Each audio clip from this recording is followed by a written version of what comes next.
Ay, magandang gabi ho, mga boss, mga kamping, mga kabunyog. Salamat po sa dumadagdag na subscriber, no? 14-day preventive suspension order issued against two SMI programs. Magbigay ho tayo ng ano dito. Opinion. Mga boss. Review and Classification Board issues a 14-day preventive suspension order against two programs of the Sunshine Media Network International, or SMNI. Laban Kasama ang Bayan was penalized for reporting a... Mabigat ang mga pamagat pala nitong mga sinuspindi na to. Laban kasama ang bayan. Unawain ho natin bakit? Ano yung laban kasama ng bayan? Hindi ko makuha.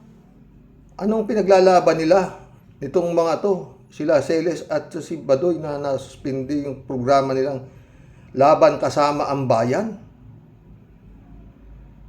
Hindi kaya mas magandang pamagat nito no? Laban sa bayan? O kaya laban sa mga hindi kalaban ng bayan, no? Itong programa nitong si Badoy saka ano to? Abe, ang mga kinalaban nito Teddy Casino. Ginawa nilang miyembro ng MPA. Atom Arroyo at saka yung kanyang ina. Ginawa rin nilang mga MPA. BP Leni Robredo. Ginawa rin nilang MPA. Franz Castro. Mga kasabati ka kayo ng mga MPA. Pati Kongreso. Nagamit na raw kayo ng kasangkapan ng mga CPP-MPA, napasok na raw kayo ng mga... Yan po yan Tapos laban kasama ang bayan? Sino kaya? Ano kayang ano yun, no? 14 days preventive suspension, no? Kung maigsi Pero anyway, sige pa paano nasuspinde? Kumbaga sa basketball, marami ng foul siguro na to, balyador, mga ganyan to Tuloy pa natin. Erroneous claims about House Speaker Martin Romualdez' travel expenditures. Gikan sa masa para sa masa was also punished for... Ano yun? Gilitan niyang masa? Hindi ko... gikan sa masa. Para sa masa. Hindi ko maintindihan, hindi ko alam yung ibig sabihin ng gikan Oo. Siguro, gikan Ewan ko, kung ano siya sabi yan, o tuloy. Gikan para sa masa. Baka tulong sa masa siguro, ganun. For allowing its guests to make death threats and use profane language on two separate episodes. The MTRCB did not specify the guests involved, but former President Rodrigo Duterte is facing charges of grave threats for allegedly threatening to kill Philippine lawmaker Franz Castro during an October 10 episode of the SMNI program. The controversial network is also currently in hot water over allegations make that alleged violations of its franchise. Beijing tells the Philippines. Kumbaga sa mga boss, yung dalawang kumbaga mga balyador nasuspinde. Kumbaga sa basketball, yung dalawang balyador nasuspinde na istasyon na itong Tsaka marami ho talagang Marami pa ho tayong pag-uusapan Natuwa lang ako dito, ito hinahanap ko Nung tumatakbo pa lang si Sara Duterte sa pangalawang Pangulo. Tingnan mo. Ito siya. Dapat nagiging issue ang honesty ngayon. Lahat sila sinungaling. Lahat ng tao sa mundong ito sinungaling. Hindi. Dapat nagiging issue ang honesty ngayon. Lahat sila sinungaling. Lahat ng tao sa mundong ito sinungaling. Yan yung sinasabi ko, di ba? Umiikot pa yung mata niya. Yan yung binoto ng 32 million. Hindi raw importante honesty. Dahil lahat daw ng tao sa mundong ito sinungaling. Umiikot pa yung mata, di ba? Tawa ko ng tawa, nakita ko lang Dito naman, baliktanaw tayo mga boss. Ang dami mo ito Ito, pakinggan nyo. Si Senyor Aguila to. Magandang gabi, bayan. Hindi ito TV Patrol. Ito po ang patrol ng Pilipino. Heto yung ilang mga kwentong binuo namin para... si Senyor Aguila at ang SBSI, Patrol ng Pilipino, playlist. 5 days ago lang ho ito, no? At may 37,000 views. Tuloy natin. Pakita ninyo ang buong larawan. Ito ang aming playlist tungkol sa Socorro Bayanihan Services ABS-CBN News po to. Incorporated.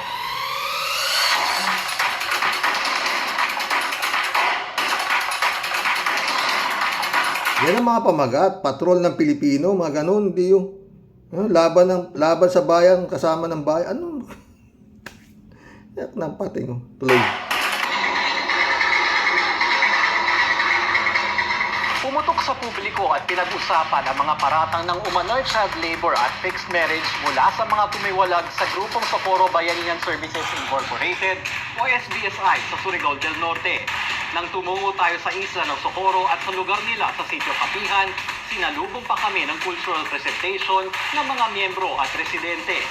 Panoorin nyo rito ang iba pa naming nakita sa kanilang komunidad. Nandito tayo ngayon sa tuktok ng bundok ng Sitio Kapihan kung nasaan na nasa Pucha, sa tuktok ng bundok no? Anip.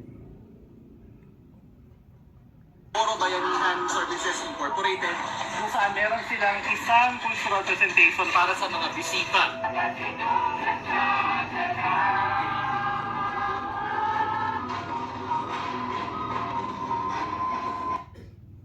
At fixed marriage mula sa mga tumiwalag sa grupong Socorro Bayanihan Services Incorporated o SBSI sa Surigao del Norte.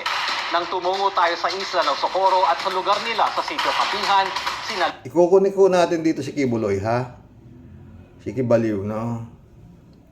Kagaya ngayon, yung mga tumiwalag, nagsasalita na sila Arlene Stone tungkol kung ano nangyayari sa loob ng Kingdom. Ang tawag ni Arlene Stone, yan Kingdom. Kasi pag pumunta ka dyan, your doom. Sabi niya, totoo. Tuloy. Nalubong pa kami ng cultural presentation ng mga miyembro at residente. Panoorin nyo rito ang iba pa naming nakita sa kanilang komunidad. Nandito tayo ngayon sa tuktok ng bundok ng Sitio Kapihan kung nasaan na Socorro Bayanihan Services Incorporated kung saan meron silang isang cultural presentation para sa mga bisita.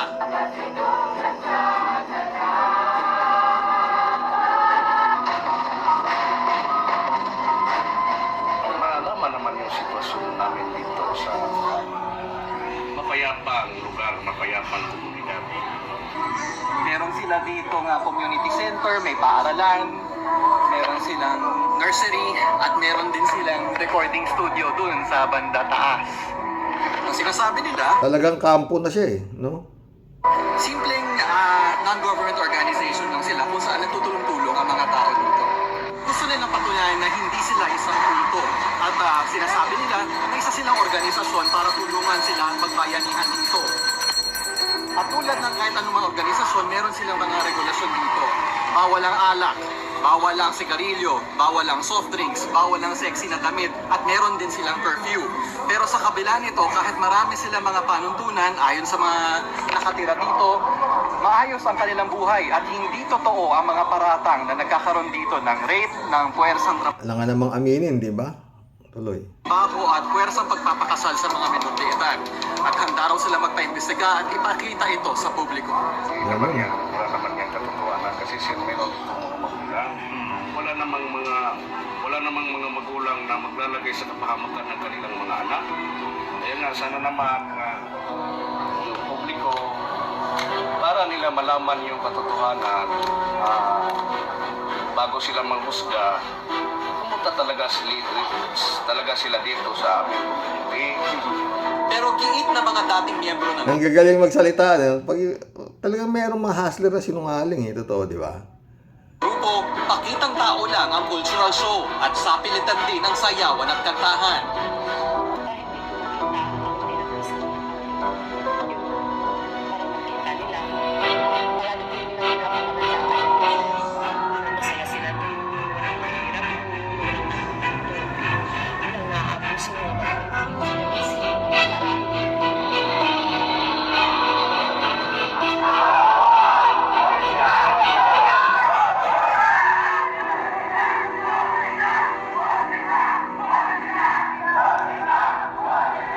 Ang sinisigaw ho ng mga gunggong, hustisya na. Ano na ho, to eh, yung hinuhuli na si Senyor Baliw. Oh. Nasa sentro ng kwento ng SBSI ang 23-year-old na presidente nilang si Jaren Esquilario. Nakausap ko ang ilang kababata niya at binalikan ang kinalakihan niya para mabigyan Ito ang connect ni Kibuloy dito. Dapat kayo naman ABS-CBN, kagaya sa ngayon sa kinakaharap na problema nitong si Kibaliw, puntahan nyo rin kung saan lumaki yan at alamin ninyo kung anong uring tao yan si Kibuloy dati. Gaya ng ginawa ninyo dito kay reincarnation ni Santo Niño. Dapat alamin din nyo ang pinagmulan ni Appointed Son. O, di ba? Di ba mga boss? O, tuloy. linaw ang pinagmulan ni Kilario bago sa nakilala si Sen. Pinuntahan nila yung pinagmulan ni reincarnation ni Santo Niño. Dapat puntahan nyo rin yung pinagmulan ni Kibuloy. Tuloy. Agila.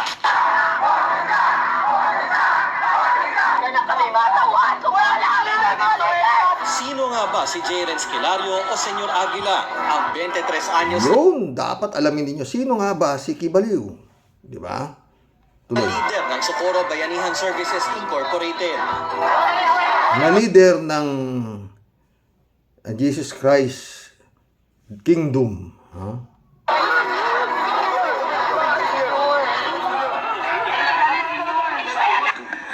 Nandito tayo sa Socorro National High School kung saan naging estudyante si Senyor Aguila. Ayon sa kanyang mga guro, normal naman daw siyang bata at minsan nakakapasok pa nga siya sa top 10 dahil matataas ang kanyang grado.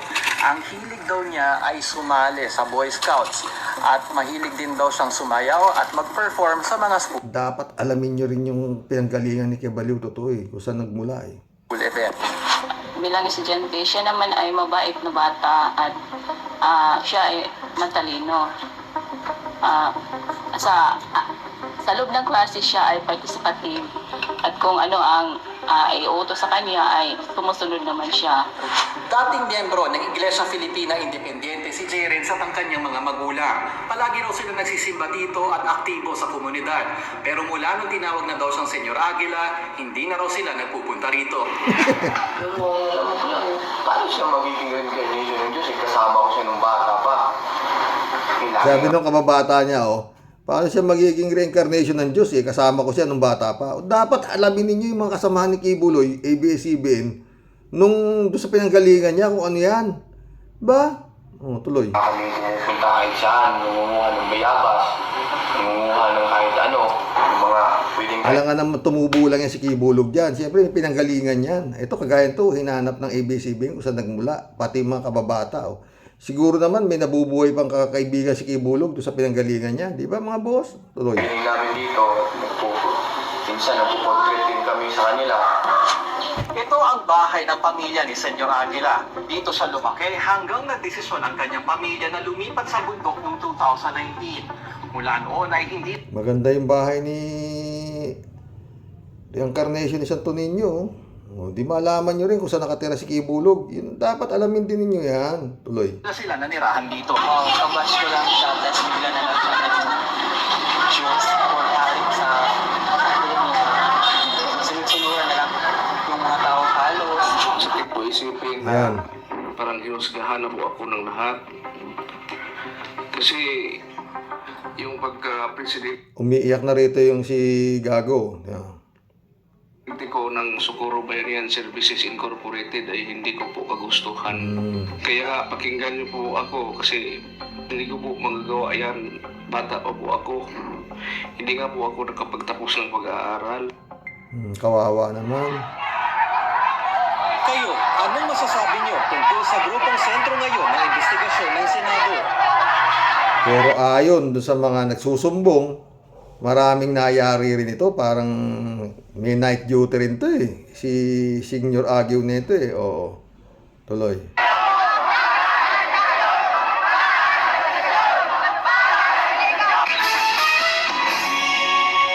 Sa pag-iimbestiga ng NBI, isiniwalat ang mga video ng umano'y pagpapatrabaho sa mga paslit at pag-iensayo sa iba-ibang terrain mula dagat hanggang putikan.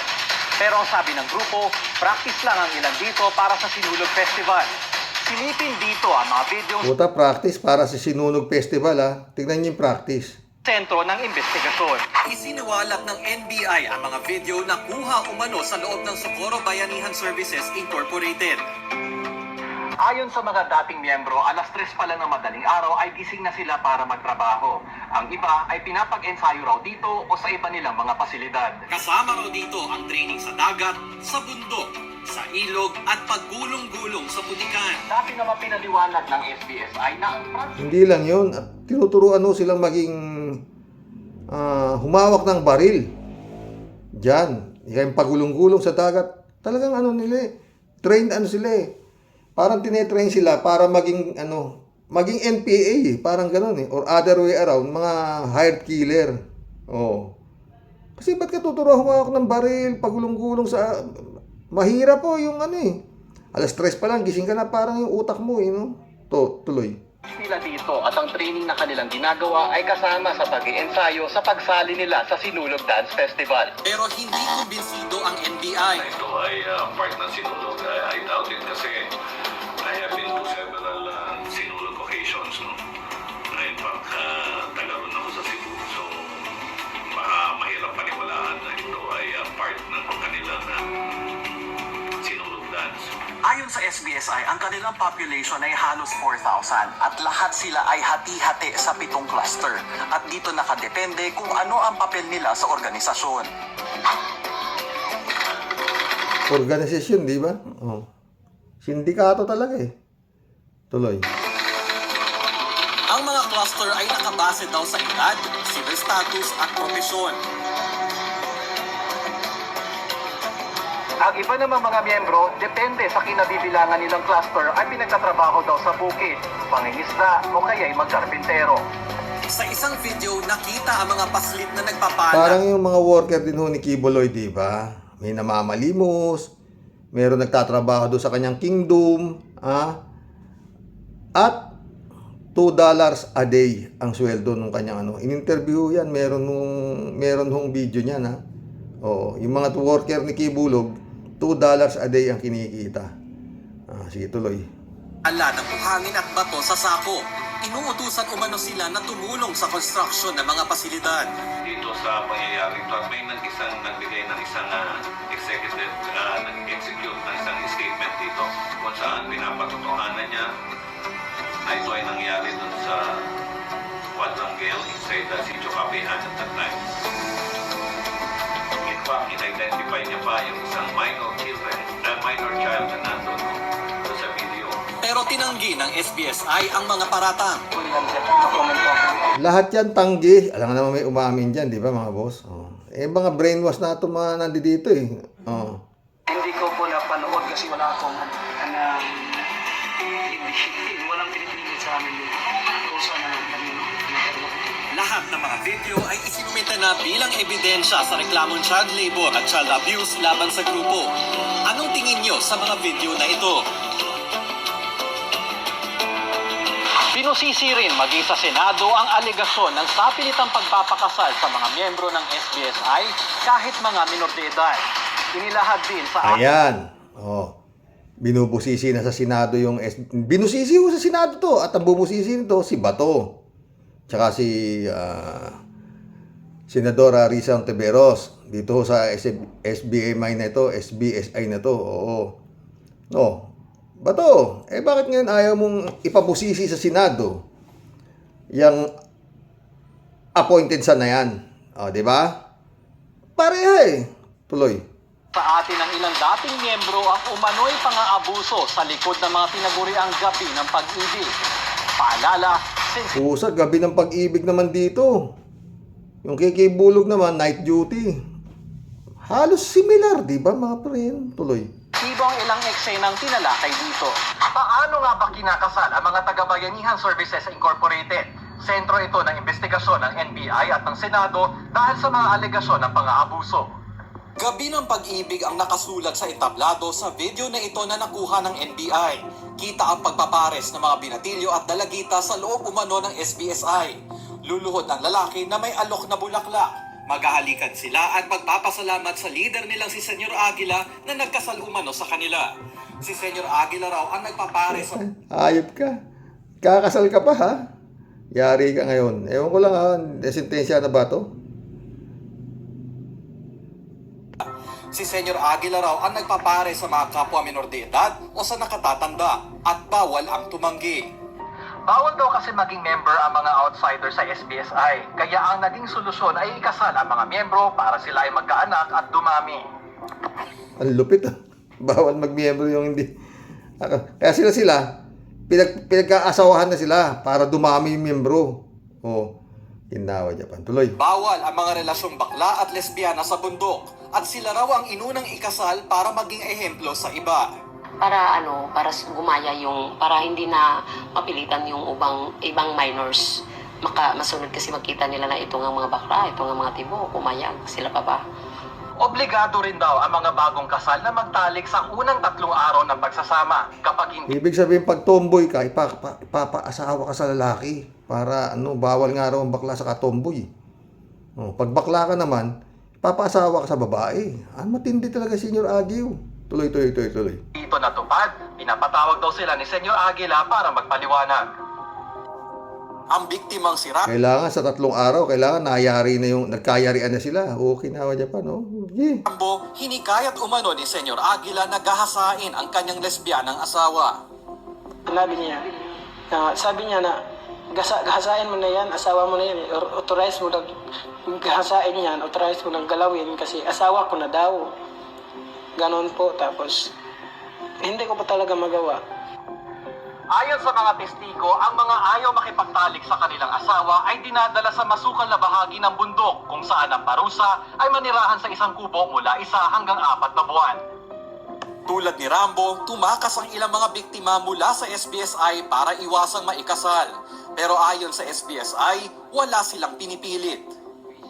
Sir, yung binabato sa amin ay parang kaming lahat ay dito ay mga masasama. Wala na kaming Hindi kayo masasama dyan. Mga tanga kayo. Tawag sa inyo. magawa kundi Sa unang tala ng DOJ, 11 ang kinasal na kabataan sa mga nakatatanda.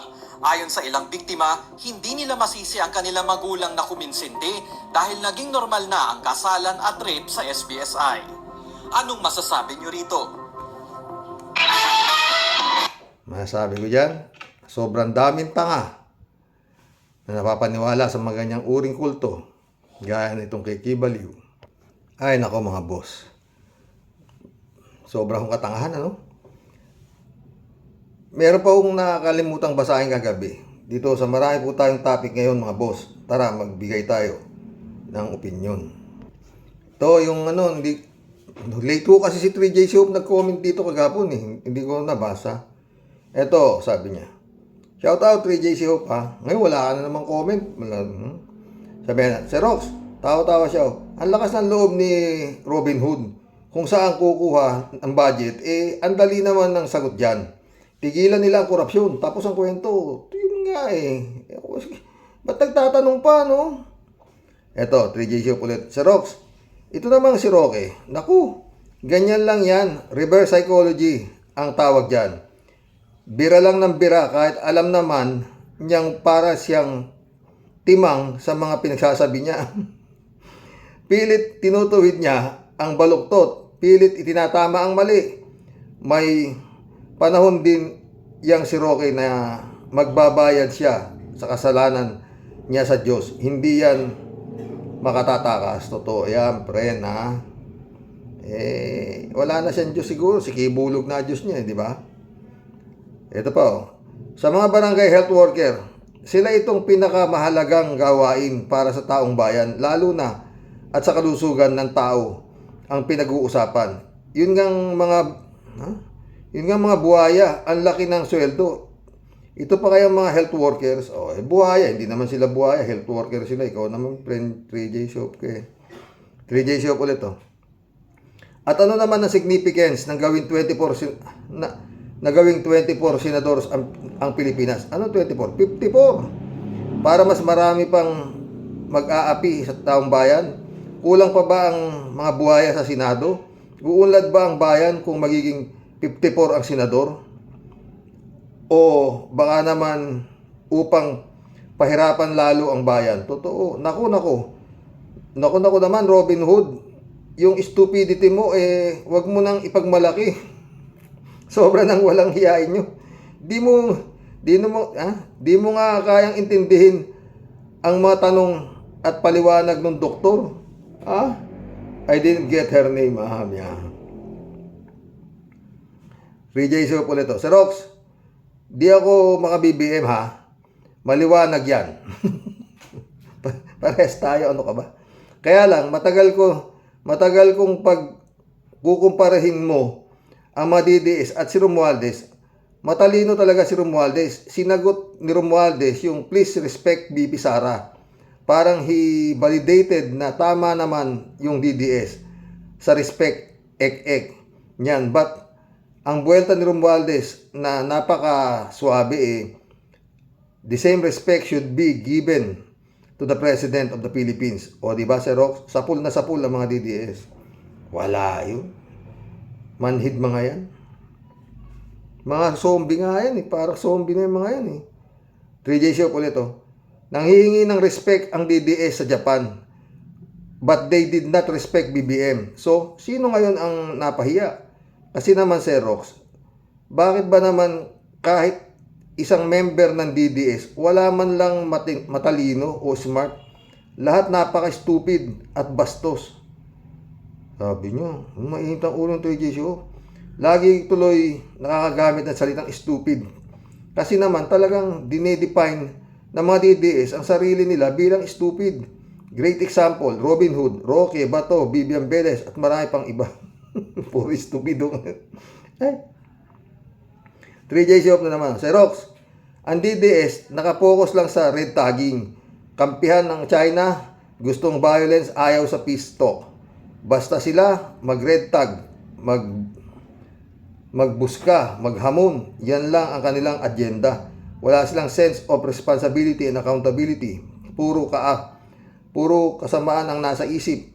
Kaya panahon na para tapusin ang kanilang kasamaan at ang Diyos ang gumagawa ng paraan. Tama ka dyan, my friend. Gagandang comments nung kay 3J Shop na mga boss. Na-late lang kaya ngayon ko lang po binasa. Sayang naman. Eto na yung collab natin, yung vlog ko kagabi, yung camera, natakot daw sa PMA. Pag-usapan natin. Ayan, ito naman ngayon ang mga comments nyo. Ito na yung mga comments nyo sa vlog ko kahapon, Nestor Porciuncula. Welcome to the club, Nestor. Nanduduro lang si Digong. Alam ko yan. Oo. Yannick Ordobes, shout out. Paano natakot? Sinabi na ni Celes yung source niya sa Senado. Nagmamakaawa siya. Kaya pinalaya na. O, diba? Mabaliw talaga yung mga yan. Puro red tagging, puro fake news sila, di ba? AJ Reyes, shout out. Huwag kang maniwala dyan. Kito Tae. Anong meron sa kanya para sundin siya ng mga retired generals? May mga isip yan kung kailan sila nagpapasarap na sa buhay. Papasok pa sa gulo, mas uunahin ang pamilya nila kaysa sasama sa ganong gagay na gulo. Papayag ba pamilya nila tapos na sila sa gulo? Gusto nila yan, mga general, kasama nila, pamilya nila, mga apo. Kaya yung panawagan ni Duterte, fake news yan. Nang uunggoy lang yan. Ano mapapala nila dyan? Totoo. Baka bibigyan sila ng milyon-milyon. O, diba? Pero yun nga, isa lang pinakikita niyan. Itong mga retired general nito, hindi sa para sa bayan, kung hindi para kay Digong. Kung totoo, O, diba? Tony Bondok, welcome to the club. Sabi niya, dapat retract ang mga lisensya ng mga armas ni DDS. Sobra ang lakas ng loob ng SMMI at DDS supporter. Totoo, yan nga dapat Dapat yan, kumpiskay na yun. Bakit aanin mo yan, di ba? Wala Kaya nga sinasabi ko Nestor Porciuncula ulit Porciuncula, sabi niya. Ang saya pagkampo ni Digong nyo at ni Ecstasy ay magpapatayan sa 2024. Ikaw naman. Kailangan walang matitira. Edgardo Pangilinan, welcome to the club. Nope. Some are military officer 2, class 1987. Intriga. Siya takot sa ICC. Totoo. Kalat ni Baya, shout out ha. Good evening, karaoke. Laban lang, karaoke. Huwag kang susuko. Ikaw naman. Kalat ni Baya ulit. Hello, Miss Akira Milos. Keep warm, sabi ni Kalat niyo. Shout out, Akira Milos. Ito. Nel Infante, welcome to the club. Shit yang Duterte na yan. BBM, wag kang magpabuli sa mga yan. Yun nga eh. Ayaw sumagot eh. Pero okay lang, maski hindi siya sumasagot. Basta, kumbaga sa manok, kumikikig siya pa ilalim, di ba? Totong Gonzales, shout out.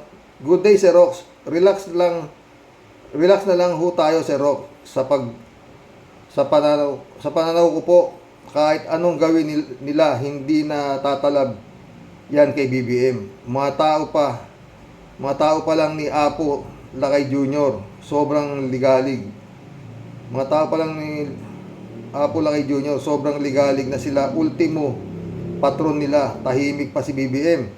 Isang kumpas lang niya. Taguan na lahat. Yung mga sanobagan. Utusan lang po ng patron nila yan. Totoo. Utusan lang mga yan, no? Kalat ni Baya ulit. Wala naman talagang pangil ang gobyerno ng Pilipinas. Kundi pustiso, patay tayo dyan. Nel Infante ulit. Yung mga retarded na PMA, binubusog yan ni Kibuloy at digong nyo. Pwede, Porping Peña, shout out Kanya. Panakot lang po yan ni Duterte. Dapat papasukin ICC kaso malambot si BBM. Nasa liig ang bayag. Tingin ko po balak agawin ni Sara ang trono. Labanan ng gobyerno, puwersa ni Digong. Yun din ang tingin ko, Porping. Kalat ni Baya ulit weak leader, weak government, weak economy, weak IQ, mahinang republika. Galit si Kalat ni. Ito. Eugenio Manaloto, shout out Baka pag gumamit ng F16 ang DND at bagsakan ng missile ay magtakbuhan sila. Pwede. Alam niyo yung mga si Digong magaling sa Saywar mga babaligtarin niya talaga pero actually siya Oo, ngayon. Galit siya sa droga. Sabi ni Trillanes, sabi ni Las Cañas, siya ang drug of all drug lords. Galit sa MPA. Siya naman na makikita mo mabuhay ang MPA. Anak na. Ewan ko anong klase paniniwala niyo dyan sa tao na yan. Ako ni Katiting talaga hindi. Elizabeth Iscari ulit Good evening, Sir Rox. Ano ba yan? Bakit sinasabi ni Digong yan na natakot daw ang kamera sa PMA? Hindi naman takot ang kamera dyan. Kung mismo kay Digong na ito, kasi nga, takot nga ang BBM na yan, na isang presidente nga. Kaya kita naman natin, niwala ngang ginagawa ang pamahalaan niya sa mga pinaggagawa nitong Duterte na ito. Lahat ng itong si Sara, di siya makakontra dito ng harapan. Yan ang katotohanan, di ba, Sir Rox? Totoo, kasi nga sa utang na loob o kung ano pa man ang sikretong nakatago diyan. Pwedeng may sikreto pero yun nga binababoy ka ba? Elizabeth Iscaro, tama kayo, Sir Rox. Halata namang nagsisilbi ang mga senador at yung ibang congressman sa mga Duterte. Di ba? Kagaya nagpapasweldo tayong mga Pinoy sa walang kwentang tao at sa mga Duterte clan na yan, kasama ang SMMI na yan, na sikretong pag-aari ni Digong at front lang niya si Kibuloy na yan. Yan ang tingin ko dyan. Kaya nakakatakot talaga ang mga susunod na kabanata. Totoo yan, Friend Elizabeth, parehas tayo lang, ha. Elizabeth Iscari ulit, oh. Sana dapat kumilos na itong BBM na ito dahil kapag hinayaan niya ang mga Duterte na yan, manaig ang kapangyarihan niya, madadaig ang kapangyarihan niya, magiging mas kawawa ang ating bansa at baka pati siya mapatalsik dyan sa pwesto. Hindi malayo yan. Kaya ang susunod na taon talaga ang may pinaka nakakatakot talagang taon. Dapat mag-isip na itong BBM ngayon pa lang. Di ba, Sir Rox? God bless us. Oo, dapat habang maaga, gumalaw siya. Huwag niya nang papormahin yan. Kitang-kita niya na sinusuwag ka na eh. Ano? Takbo ka pa ng takbo. Cute punch. Sa lagit. Shout out. Propagandist yang SMI ng China. Si Kibuloy ay pedophile.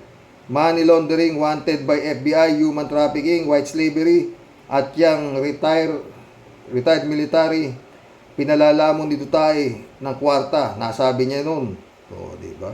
Sinabi niya nga yun, narinig ko yun. Nahanap ko nga, nasan yun. User, shout out. Good morning, Karoke. Hati po ang reaksyon ko sa topic nyo ngayon. Nakakalungkot po at sa isang banda ay matutuwa po ako sa nangyayari sa pag-aaway ng mga ganid na politiko. Wala pong ibang dapat sisihin ay ang mga tangang butante na binigyan ng pagkakataong mamili ng mga matitinong kandidato. Mas ginusto pa ang mga pulpol. Ang masaklap ay damay din ang mga mamamayang nag-isip ng tama. Totoo yan, user. Yung mga retired military ay nagpapapansin lang yan. Ang mahirap po ay kung may mga active na sumasama sa kanila. Ingat po tayo palagi. O, diba? Rolando Cruz, shout out. Di ba bago yan? Di na bago yan fake news. Di na bago yan fake news.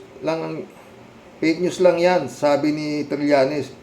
Nuknukan na sinungaling yan, o, di ba? Halang pang bituka, sabi ni Trillanes, di ba? Ferdinand San Juan, shout out. Good evening po, Karox.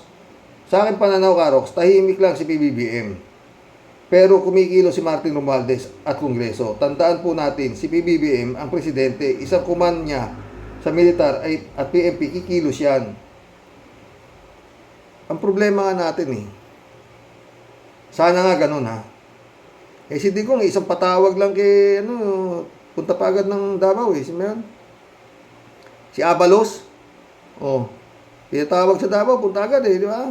Matibay pa yung kamandag ni Digong, sa totoo lang, mga boss, Pag hindi talaga natapos itong 2024 na to, langanin na si Ecstasy, ha.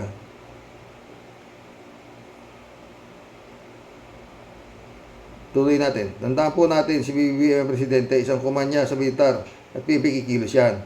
Yung mga retiro, wala na sa pwestong maayos pwestong maayos ng pamumuhay nila. Hanggang salita lang yan. Hindi na para humawak ng armas. Siyempre, yung aktibo, ito naman ang panahon nila at sila ang may puwersa na para sundin ang utos ng presidente. Sana nga totoo ka. Mababaw lang ang kaso ni Badoy at Celes kumpara sa kaso ng SMNI na mas mabigat. Kaya balato lang sila Badoy at Celes. Hindi takot ang Kongreso sa mga retired generals.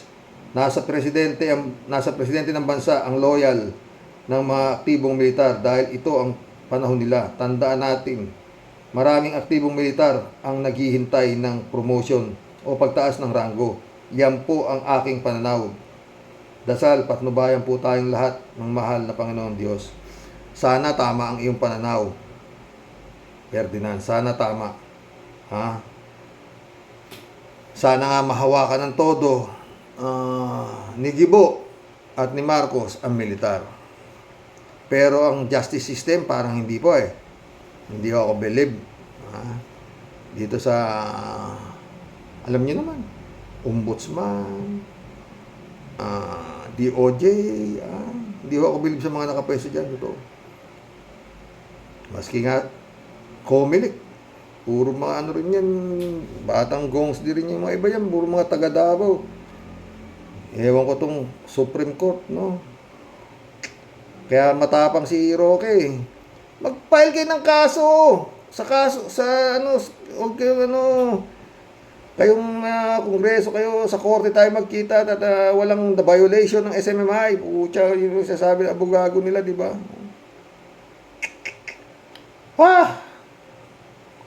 Kaya tapang di ba?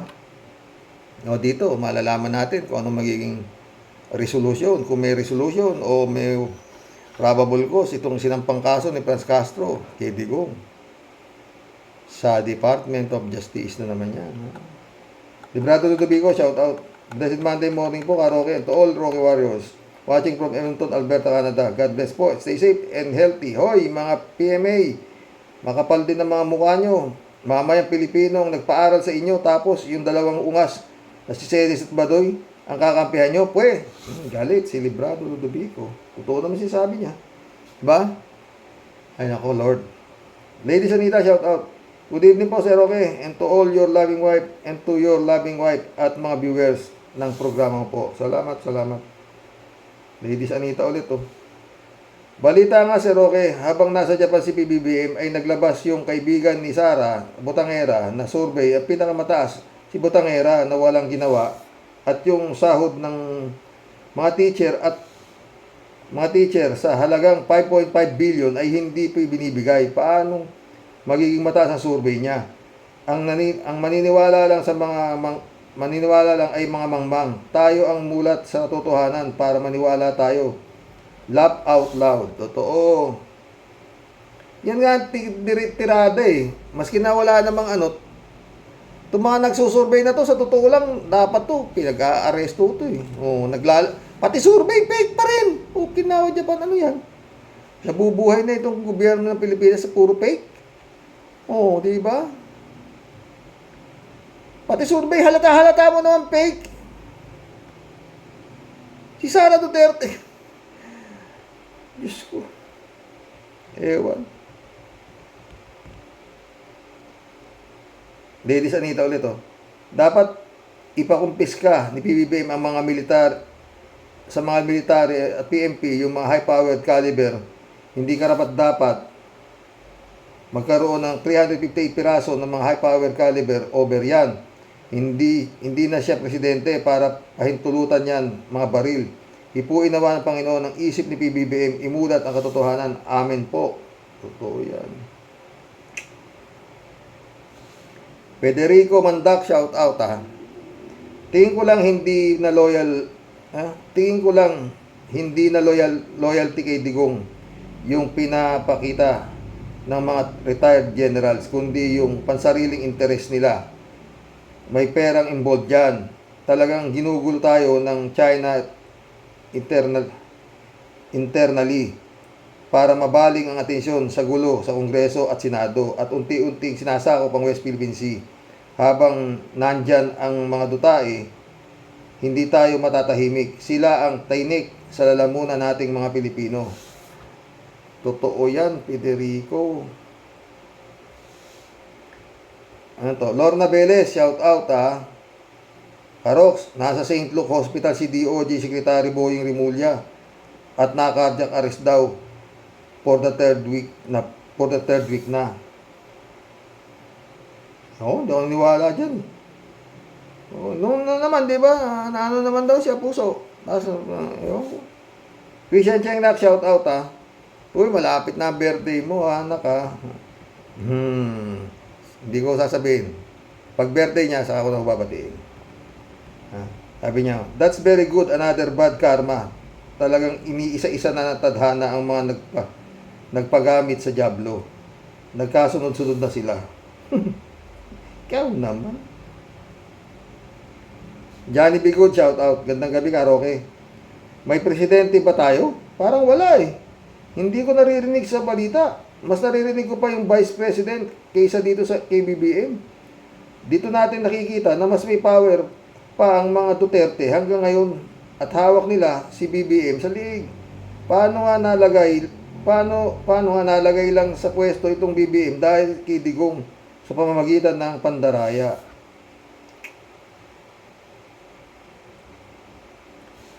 Alberto Olaer, shout out sabi niya. Karoke, baka ang confidential fund, intelligence fund ni Digong Duterte na 21.5 billion pesos at ang primary corruption na 11.4 billion pesos corruption scam sa report ng Senate Blue Ribbon Committee.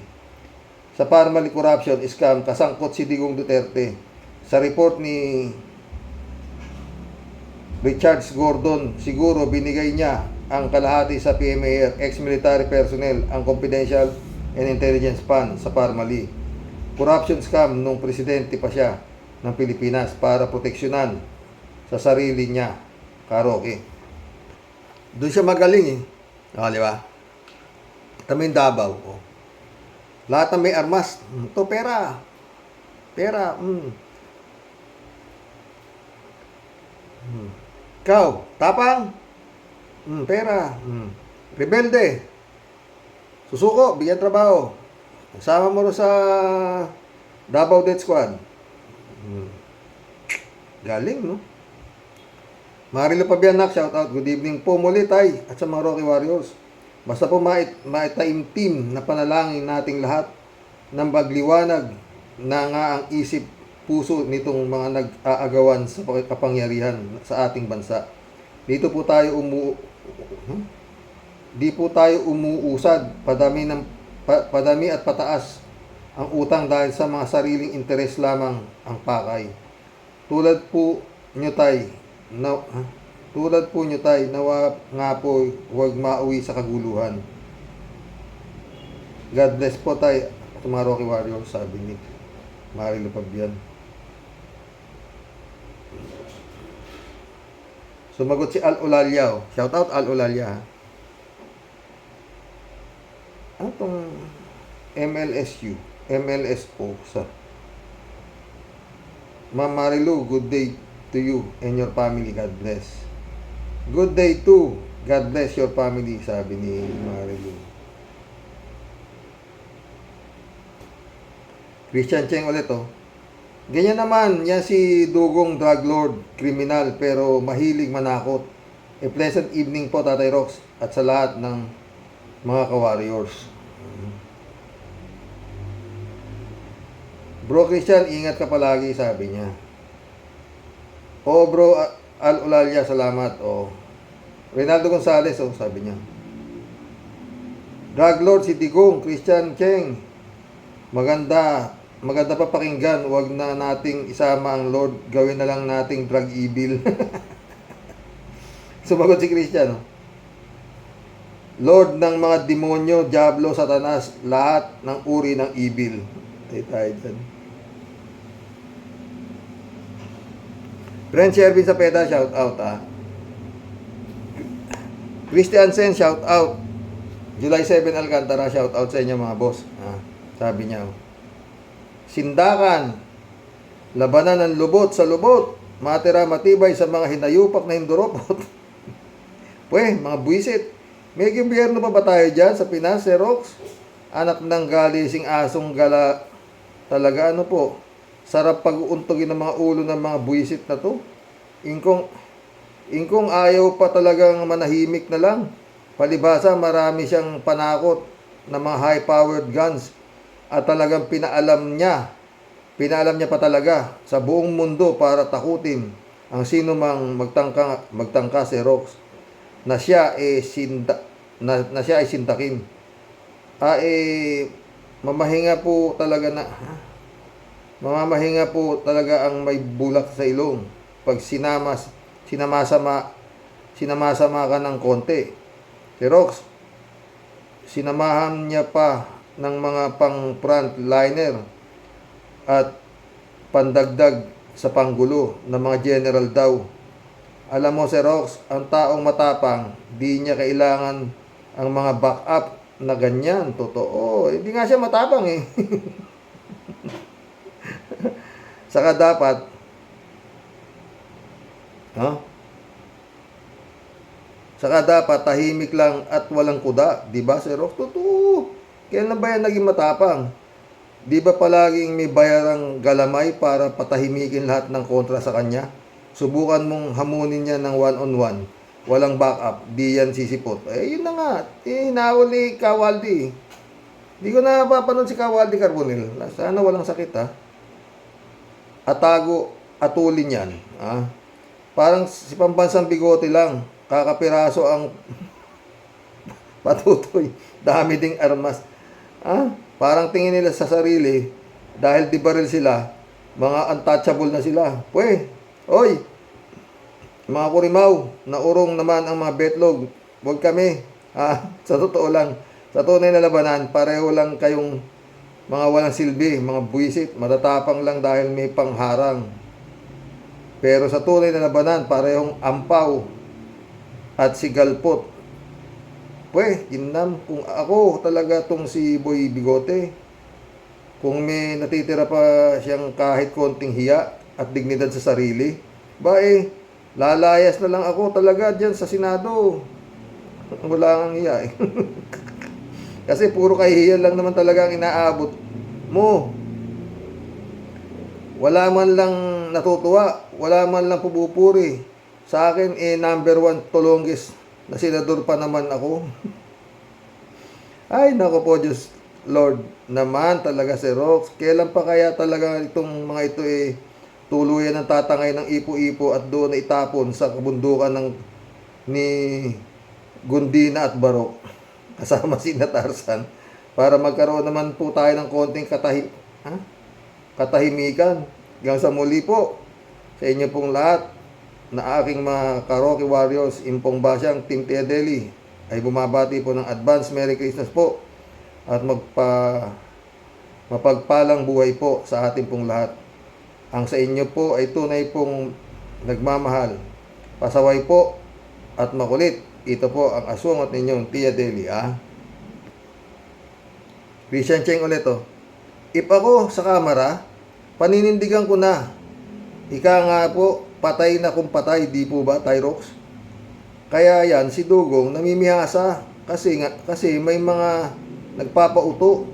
At isa pa, ang mga zombies ni Dugong na lang ang ex-retired general.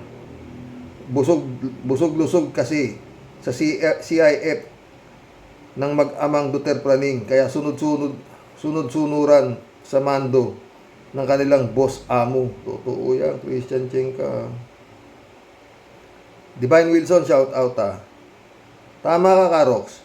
Nakakatakot ang nangyayari at mangyayari dahil sa mga gahaman at sakim na politician, lalo na sa mga Duterte at Marcos at sa mga aso nila. Totoo yan, magsasagpangan yan itong 2024, tignan mo. Divine Wilson ulit pinaghandaan ni Duterte kaya bumili ng 358 na guns. Pinalisensya pa, Christian Cheng ulit Pero about po sa revocation ng prangkisa ng fake na SMNI, sana lang po manindigan na ang Kongreso. Sana no matter what, if ano ang mauna nilang desisyon, yun na, lalo po si Representative Morales. Sana wag siyang pasisindak sa mga ulupong sa buong zombies na mismong kay Duterte Praning.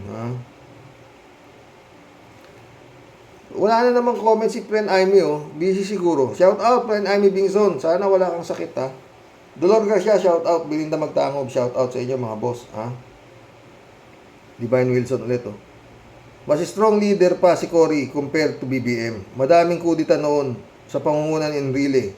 Nabaril pa nga si Noynoy, pero hindi nagtagumpay. Totoo yun. Divine Wilson ulit, mayabang, bastos, basagulero, barumbado, ill-mannered, taksil sa bayan. Galit si Divine Wilson ulit, Yung mga retired general, bayaran ng China, nahahawa ang mga congressman sa kahinaan ni BBM. Kawawa mga Pinoy at Pilipinas. Christian Cheng ulit, Tyroke, tanungin po kaya kita, Bakit kaya talagang may nilalang na kagaya ng mga Duterte-Planning na yan? Shutdown po ang ABS-CBN noon. Sinuhulan at tinakot din ang Kongreso. Ngayon naman, dinadaan nila ulit sa sindak. Then yung dalawang askal na inalpasan, ayun, bakbak, yaw-yaw na naman. Hay, panggigil talaga. Bye now po, Tatay Rox. Ingat po palagi, parati. God bless you. God bless, Christian Cheng. Aris, shout out Aris ha. Niya. Masasabi ko lang, Karoke, sa mga PMA retards na mga ito, kung ano ang isipan ng Panginoon nilang si Digong, ganun din ang kanilang isipan. Kaya ganun sila magsalita, parang mga robot. Pag tinanggalan mo ng baterya si Digong, piyado, tatahimik din sila. Sabi nga ng ibang zombie ni Digong. Sabi ko naman, di bateryang robot. Ganon din si Excellency, di baterya din. Ang may hawak ng susi, si Mrs. Sikat naman ang gobyerno natin, high-tech. Ganon. Al-Olalia, sabi niya. Ang sindikatong nabuo ni Duterte-Planning sa gobyerno ay malawak. Isa ang NTF-ELCAC sa sangay nito, na ang may hawak ay mga si generals gaya ni Paralde, Esperon, kasama si Badoy Celes, na may 20 billion plus na pondo. Nagkamal sila ng gusto, kaya ayaw sa pistok. Ito ang grupo ng militar na sinasabi ni Duterte na pinagmamalaki niya. Kung ano man ang kahihinatnan ng mga nabiting kaganapan sa 2023, may posibilidad na tangkain ng grupo ni Duterte na manggulo pag nagipit na sila ngayong 2024. At huwag naman po sana magandang araw si Roque at sa mga warriors. God save the Philippines. God save and help us, sabi ni Al-Olalia. Oo, parehas. Yun ang nasa isip ko eh. Al-Olalia ulit to. Shout out, Ma'am Akira Milus, Shervin Sapeda, aka Tia Deli, and to all ka-warriors, sabi niya. Louis Bulanos, shout out ha, sabi niya. Good PM, Roque. Dapat good decision ang gawin ni BBM para sa ikabubuti ng bansang Pilipinas tungkol sa SMNI at Duterte's clan at mga alipores niya. At dapat dapat papasukin na ang ICC at CIA at US para mahusgahan na si Kibaliw, watching from Doha, Qatar. Reynaldo Gonzales, yan ang gustong-gusto ng China, yung magkagulo ang Pilipinas. Kung yan ang Chinese militia vessel na nakapasok, Ayungin Shoal, malamang madagdagan pa yan. Sinasamantala na nilang nangyayari. Yung 2024, ibang sakuna sa gobyerno mangyayari. Paano pa kung dumating na ang natural calamity gaya lindol, baha, bagyo, pagputok, bulkan? Saan tayo pupulutin? Halip na magtutulungan, nagugulangan, agawan sa kapangyarihan. Hay, puro pasaway. Sa 10 utos ng Diyos nangyayari, ubos ang dugong Pilipino. Totoo yan. Reynaldo Gonzales. Reynaldo Gonzales ulit to. Baguhin mo na content mo, Sir Rox. Huwag ng politika. Nakakahawa. Nakakahawa ng pagkabaliw. Magsugal na lang tayo. Baka sakali manalo pa tayo. Sugal para tumino ang gobyerno. Bandang huli tayo rin talo. Puro kaululan nangyayari. Sugal na lang tayo ng pagtulong gaya ng BP Lenny at MAB. Pwedeng community pantry at outreach program at pagtulong sa mahirap na may mga sakit. Mapapalapit pa tayo sa nag-iisang hari ng Panginoon. Nag-iisang hari at Panginoon, di ba, Sir Rox? Oo, tignan natin. Pag hindi na ipasara yung SMMI na yan, talagang magpapalit ako ng content totoo. Ay, malapit na mag-1 oras, mga chip, Shout out, Brother Eli Asisio. Cassandra Daisy, shout out ha. Mr. Rocks at Warriors, no way nang matatakot ang Congress kay Digong nyo. Tinanggal na ang confidential fund at si Gloria na deputy. Madalas na i-booking ng NACOA ang kapalpakan ng Department of Education. Ikulong ang mga traidor na retarded na militar men na yan. Doon sila sa West Philippines makipaglaban at hindi kapwa Pilipino ang tinatakot nila. Di ko binoto si Marcos pero they should not underestimate the First Lady. Nag-survive siya sa city. Nag-survive siya sa city that never sleep like New York. ICC will be allowed to do the job kasi smooth operator sila. Paggising natin, arestado na ang mga satanas. Dapat kalmado lang tayong mga Pilipino kasi matutuwa ang China pag nagkagulo tayo. Totoo yan, ha? Isang oras na. Pulito Rubilios, shout out ha. Brad Rocks, kung patatakot ang mga Congress sa alumni ng PMA, ibig sabihin wala na silang kwentang elected by the people. Binubuli na nga tayo ng China, tapos pabubuli pa kayo sa retarded general. Gamitin nyo naman ang power nyo. Totoo yan, hulito. Hulito ulit, oh. Katniel, 11 years ang tambalan. Samantalang BBM Sara, almost 2 years lang, tambalan. May amnesia ata si BBM. Sinasaksak na patalikod ng Duterte-taning, lumabang ka. Baka kumampi pa sa'yo. Pinklawan, isa na ako doon. Dalawa tayo, ah. Alrem Morales, shout out, ah. Karox, ang mga retired na generals na yan ay nakikinabang kay Gloria Labandera at kay Digong nyo. Totoo. Alrem Morales ulit, oh. Galing nyo, Karox, galing nyo, Karox, kaabang-abang nga ang mangyayari sa 2024. Ingat and God bless po sa buong pamilya nyo. Ingat ka rin, Alrem, at sa buong pamilya mo, ha? Rodrigo Tumakmak. Welcome to the club. Kung ako BBM, iisa lang ang gagawin ko. Solve kaagad yung panggugulo ng mga Duterte. Papapasukin ko agad ang ICC parang magkaalaman na, diba? O parehas tayo. Dapat yan ang gawin mo talaga is excellency, ha? Jeff Ramos, nak, shout out. Jun Lagon, my friend, shout out, ha? Adoracion Di Maranan, Dolor Garcia, Mirna Regalado, shout out sa inyo, mga friend. Emans Calona, nak, shout out. Boyong Kong Balong, shout out. Menopause, Joe Flores, where are you na, my friend? Gabi na rin. Sana naging masaya kayo, mga boss. Bukas, maganda naman ho topic natin. Oo. Ha? Bigay ho kayo ng komento nyo. Doon sa Senior Aguila, sa kahit kay Kibuloy. Halos iisang format, di ba? Oo.